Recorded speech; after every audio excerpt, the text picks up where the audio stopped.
Bueno, buenas tardes. Continuamos con el ciclo de entrevistas políticas en el diario El País. Hoy tenemos con nosotros a María Lourdes Vaca, uno de los rostros del proceso autonómico más reconocidos en el departamento. Sigue siendo una de las referentes dentro de la Asamblea Legislativa Departamental. Un poco si nos puede contar su trayectoria política, ¿no? Bueno, en realidad yo vengo de ya casi 15 años de ejercicio en la política. Mi primera actuación fue en la Cooperativa de Servicios Telefónicos de Tarija. Ahí fungí como presidenta del Consejo de Administración en un momento que tenía una institucionalidad muy fuerte la cooperativa. Estuve 4 años ahí y después fui invitada por el doctor Cosío para ir a una candidatura conjuntamente con Alfonso Picalema al municipio. No fue bien esa vez, estuve como segunda concejal y posteriormente a eso, bueno, cuando ya ejerció en su primera gestión como prefecto electo, fui invitada para ser delegada para la autonomía y la Asamblea Constituyente, un proceso que duró casi 1 año y 8 meses en discusión departamental. Eso me permitió ejercer la política de manera amplia, lograr concertación dentro del departamento y un ejercicio bastante interesante que me permitió tener la experiencia un poco en el ámbito de la política, ¿no? Luego de eso después que ya aprobamos el estatuto departamental, estuve también presente en la Asamblea Constituyente a nivel nacional ayudando a redactar la Constitución Política del Estado. Tuvimos una oficina en Sucre. Tuvimos asambleístas que estuvieron presentes del departamento de Tarija y les dimos todo el soporte técnico necesario para que se pueda redactar la Constitución. Plasmamos en un documento la propuesta de Tarija, que obviamente no está reflejada en la Constitución, era una autonomía mucho más plena, pero bueno, ese conocimiento ya público cómo se suscitaron los hechos para aprobar la Constitución Política del Estado actual.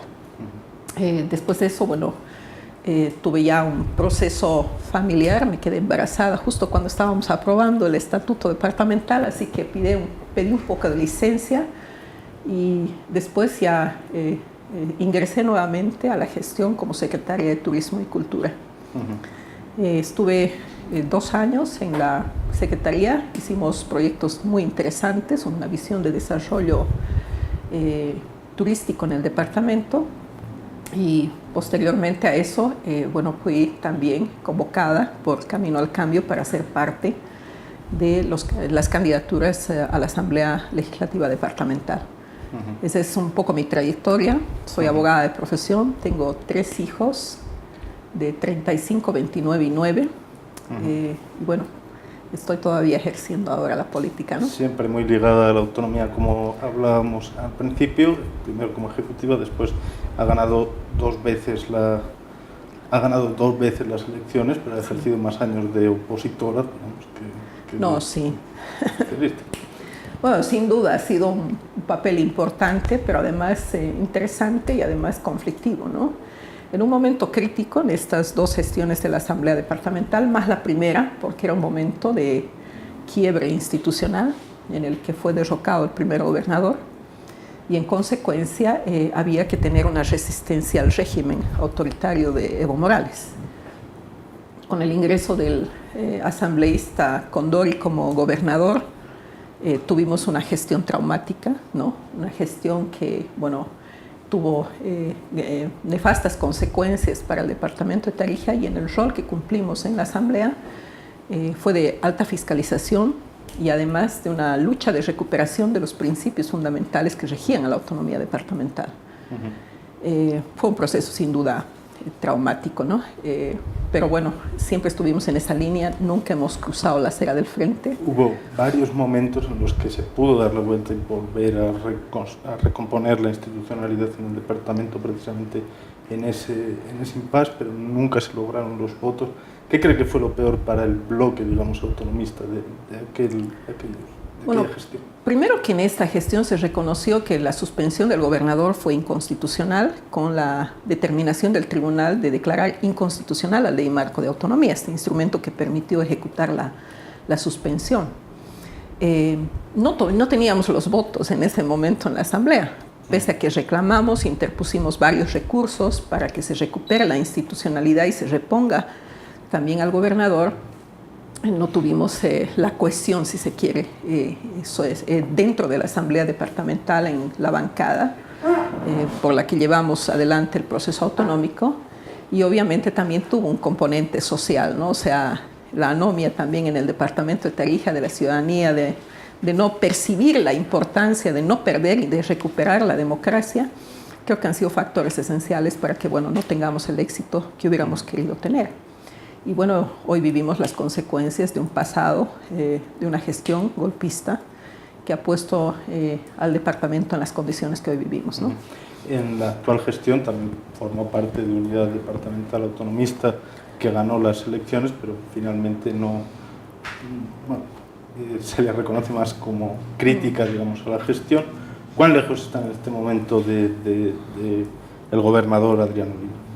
En el momento que nosotros hicimos una alianza con varias fuerzas políticas y determinamos una candidatura que fue la de Adrián Oliva, teníamos un objetivo común y era recuperar la autonomía y recuperar la democracia en el departamento de Tarija.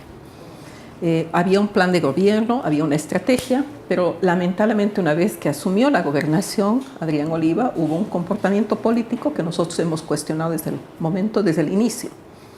Primero que el tratamiento que hemos tenido como agrupación política El Cambio, que facilitó el ingreso de Adrián Oliva a la gestión, no fue reconocido como tal. En ningún momento nosotros queríamos ser o cuotearnos los cargos o ser parte de la gestión, pero sí tener un plan programático que permita recuperar la credibilidad ante el pueblo de Tarija y cumplir con las promesas que le hicimos a la ciudadanía. Hasta el momento, yo quiero decirles, no se ha hecho un solo proceso de auditoría a don Lino Condori.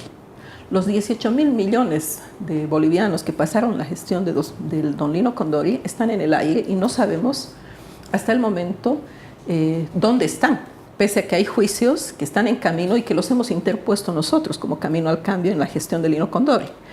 Todos los juicios que hoy se están ventilando en el Ministerio Público han sido interpuestos por la doctora Sara Cuevas y mi persona. Que el proceso esté dilatado o que no se llegue a un juicio finalmente a la conclusión del mismo es otra discusión, pero esta gestión no ha cumplido con un objetivo esencial que era recuperar los recursos de quienes han dilapidado los mismos en ese momento. Pero además de eso han tenido conductas que nosotros consideramos han sido desleales, ¿no?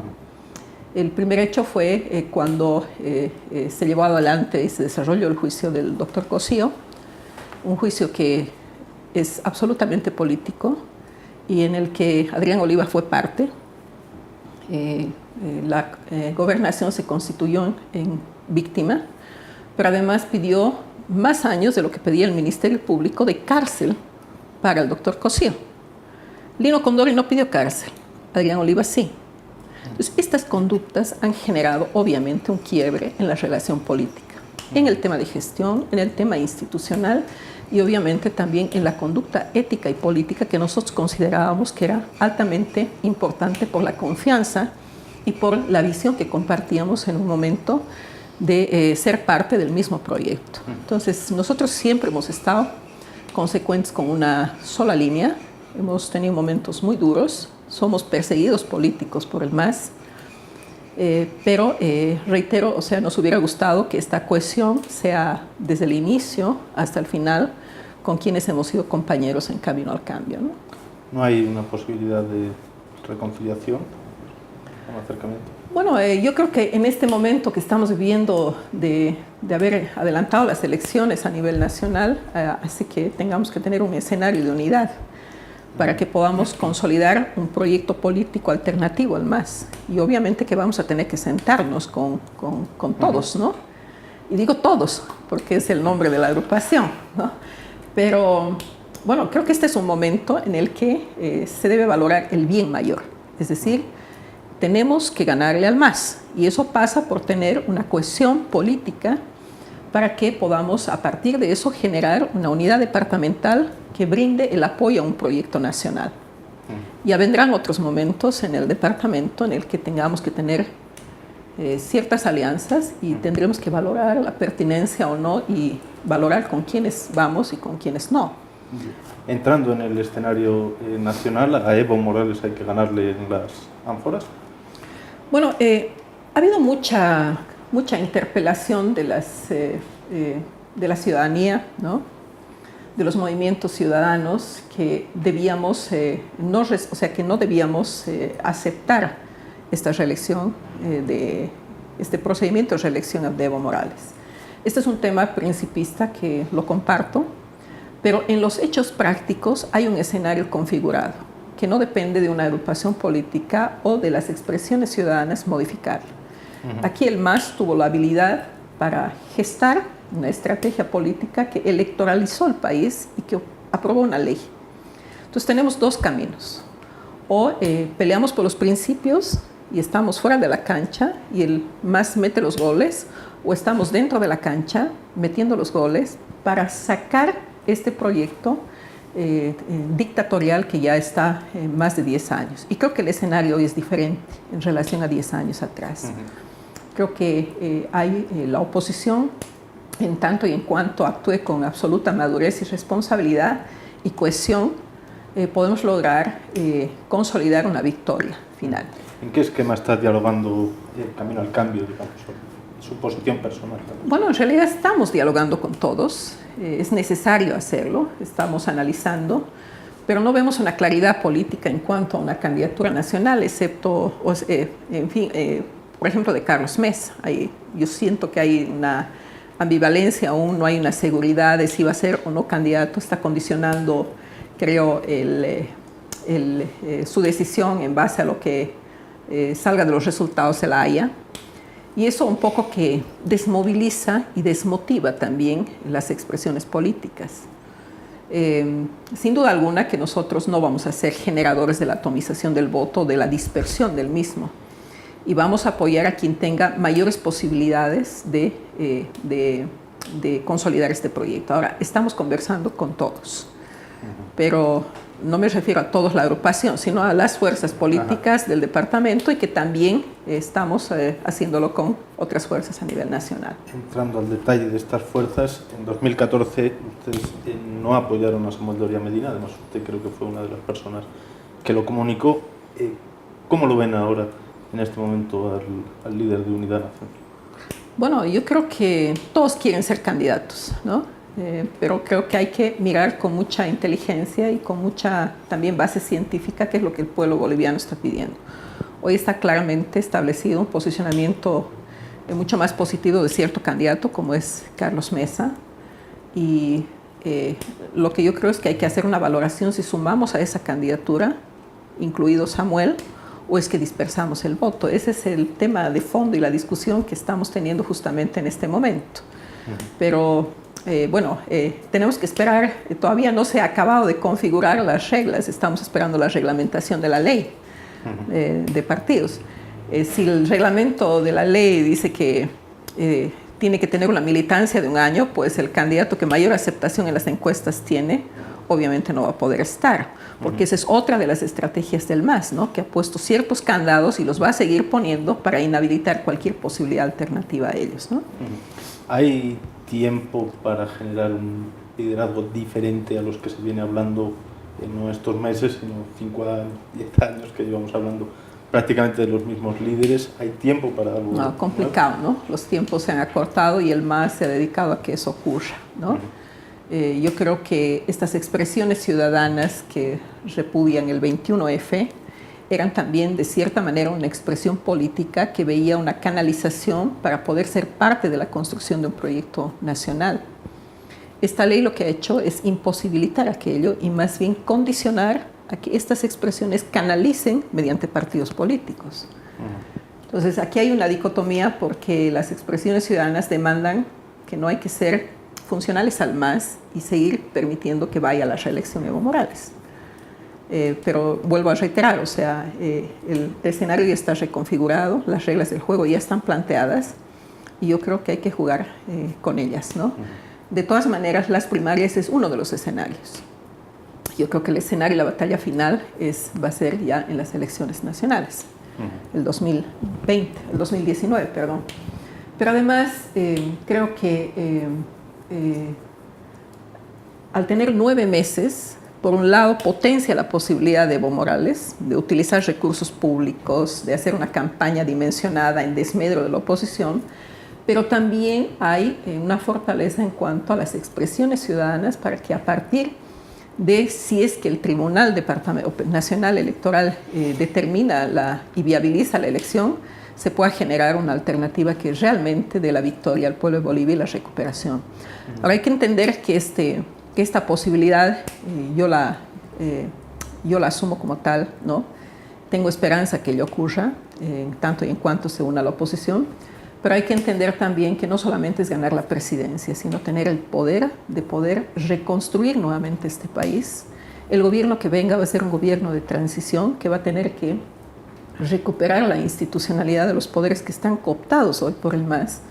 Por lo tanto, tenemos que tener un gobierno fuerte, un gobierno empoderado y que fundamentalmente tenga mayoría en el Congreso y que el MAS no tenga los 2/3.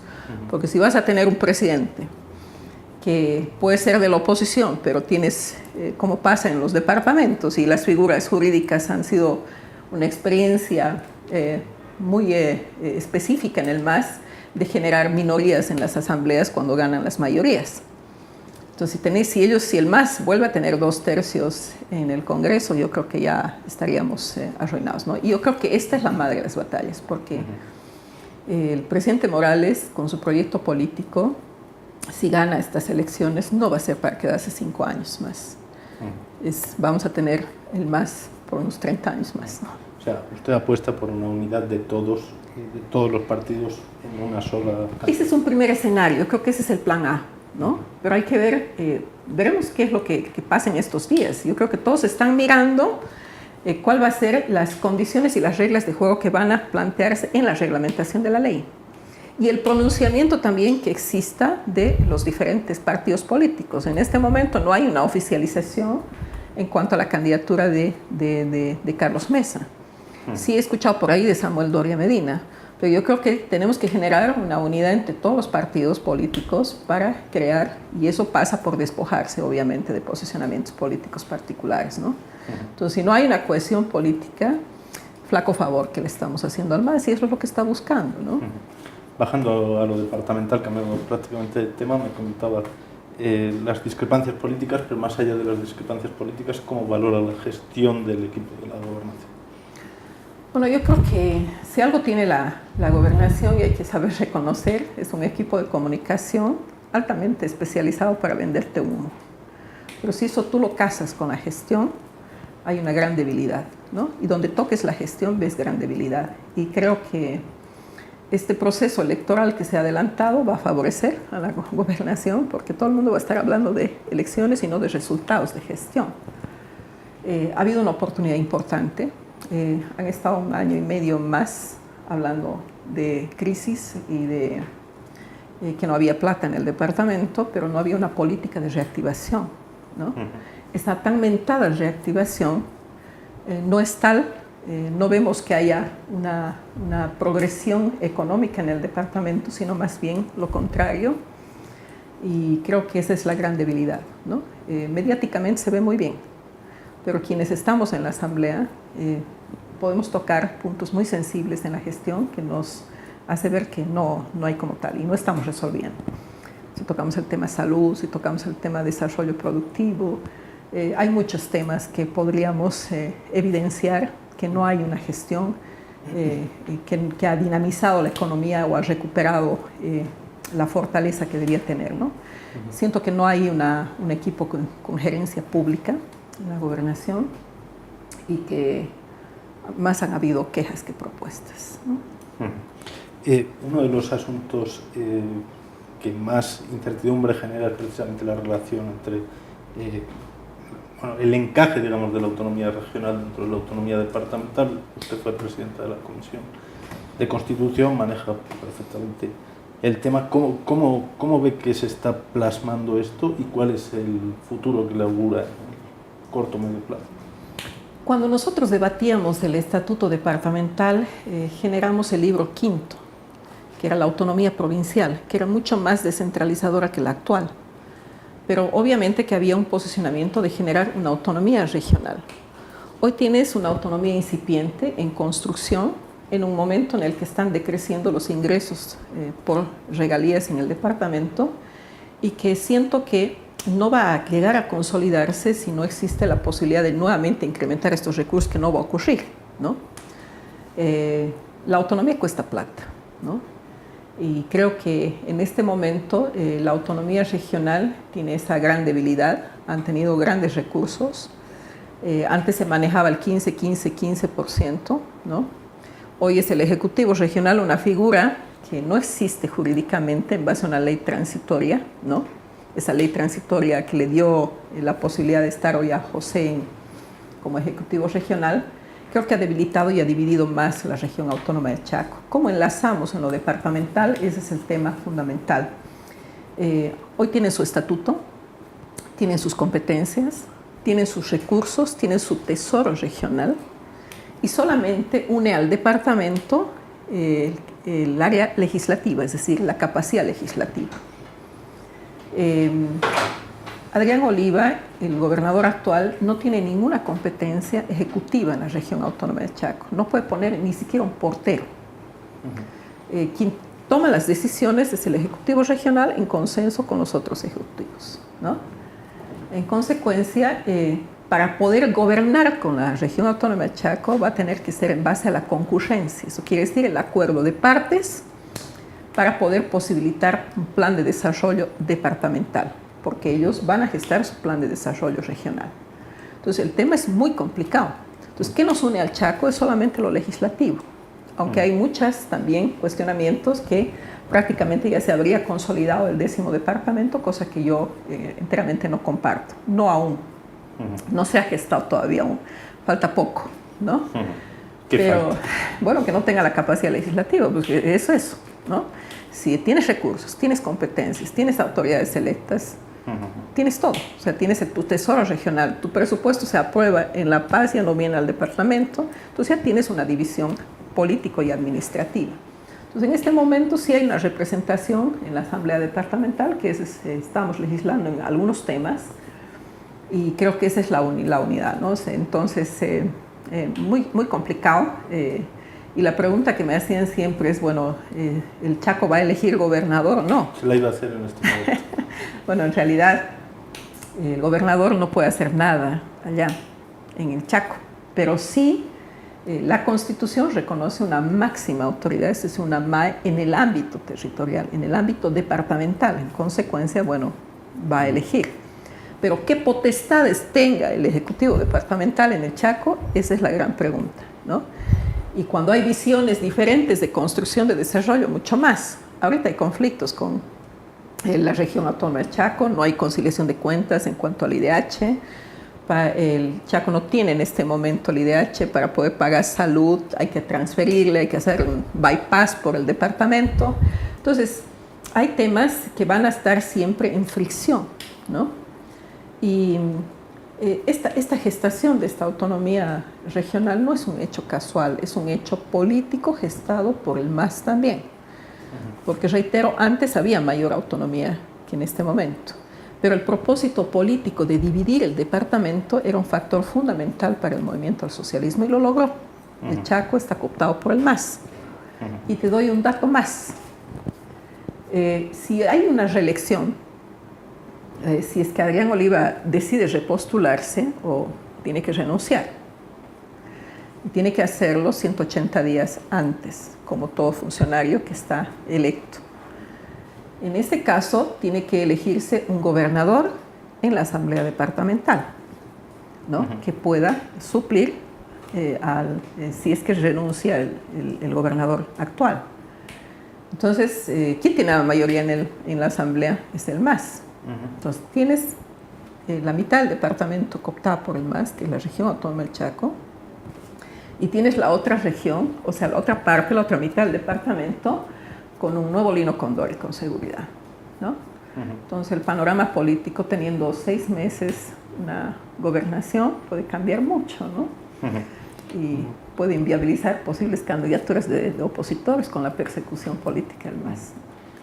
Volviendo un poco a lo electoral, ¿cómo está el Camino Democrático al Cambio? ¿Cómo está trabajando en Cercado y qué tiene también en el Chaco? Estamos nosotros en un proceso de reorganización interna.